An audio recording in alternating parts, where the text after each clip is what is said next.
The papyrus, putting on my table every month. I don't wanna be sad. Don't even try to hide it. No, I don't wanna lose it. And you see how it is, it's so inviting. The papyrus, we're all so alive. The papyrus. Hello, welcome to the Papyrus TV Africa. First, the headlines.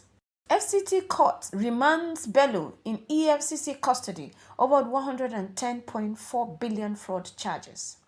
Tension in Senate over tax reform bill debates.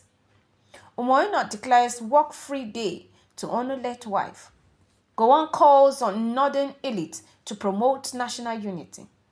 PDP suspends Bauchi lawmaker for alleged insubordinate. Now the news in details. Justice Mariam Anini of the Federal Capital Territory Court in Abuja has ordered the remand of former Kogi State Governor Yahaya Bello in the custody of the Economic and Financial Crimes Commission (EFCC). This follows his arraignment on a 16-count charge alongside two co-defendants, Shaibu Oricha and Abdusalam Hudu. The charges include conspiracy, criminal breach of trust, and possession of unlawful obtained property. Bello, appearing in court for the first time since the EFCC filed the charge in April, pleaded not guilty. His co-defendant had previously been granted administrative bail by the EFCC. During Wednesday, the 27th of November 2024 session, Bello's counsel, Joseph Daudu, filed for bail, emphasizing his client's respect for the law by voluntarily appearing in court. However, EFCC counsel, Kemi Pihero, opposed the application, arguing it had expired. Justice Anini adjourned the ruling of the bail application to December 10th, directing the defendants remain in EFCC custody. The EFCC accused the defendant of misappropriating state funds to acquire properties in Abuja worth over $1.9 billion and transferring over $1 million to a U.S. bank. Bello also faces a separate 84 billion naira fraud charge at the Federal High Court.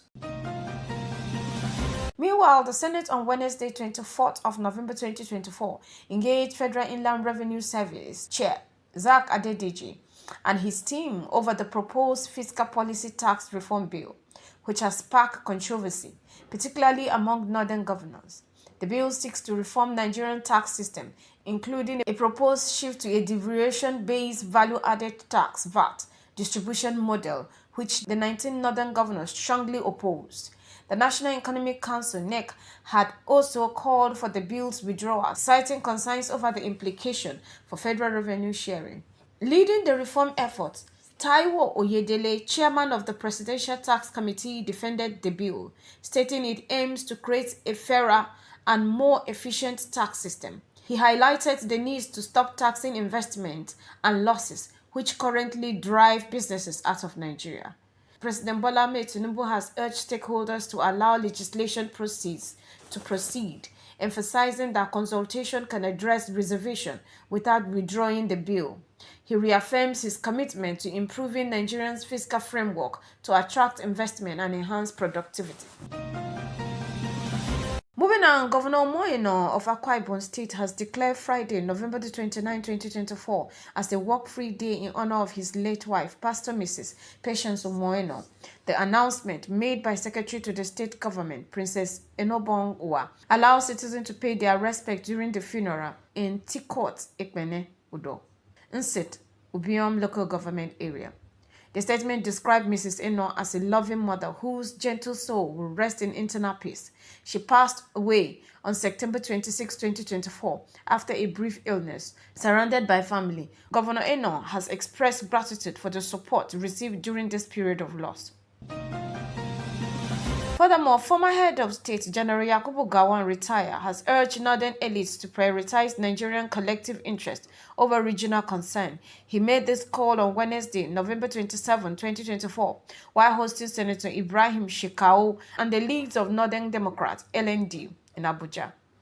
Gowon emphasized the need for unity and reflected on his decision to create states during his administration to address fear of dominations and ensure a balanced federation. The North must act in Nigerians' best interest. Differences in opinion should never hinder your progress as a nation, he stated. The elder statesman highlighted challenges facing the North, including insecurity, poverty, and drug addiction, and commended the NLD for working to address these issues. NLD Chairman Senator Ibrahim Shekau praised Gawan's leadership and commitment to unity, describing him as a symbol of resilience. He noted that the NLD aims to find solutions to northern challenges without being a political party. Gawan encouraged the group to focus on initiatives that strengthen national unity, saying, "Your efforts give me hope for Nigerians' future." The meeting ended with prayers for Gawan's health and the country's unity. Finally, the Bauchi State chapter of the People's Democratic Party (PDP) has suspended Habibu Umar, representing Kirfi local government area in the State Assembly, over alleged insubordinate and ties to FCT Minister Nyesom Wike. The party's disciplinary committee found Umar guilty of violating party's rules, leading to his suspension effective November 25, 2024. The decision was based on a query issued earlier on in November, followed by recommendation from his ward and the state ESCO. Umar is barred from all party activities until further notice. This has been the Papyrus TV Africa. The Papyrus.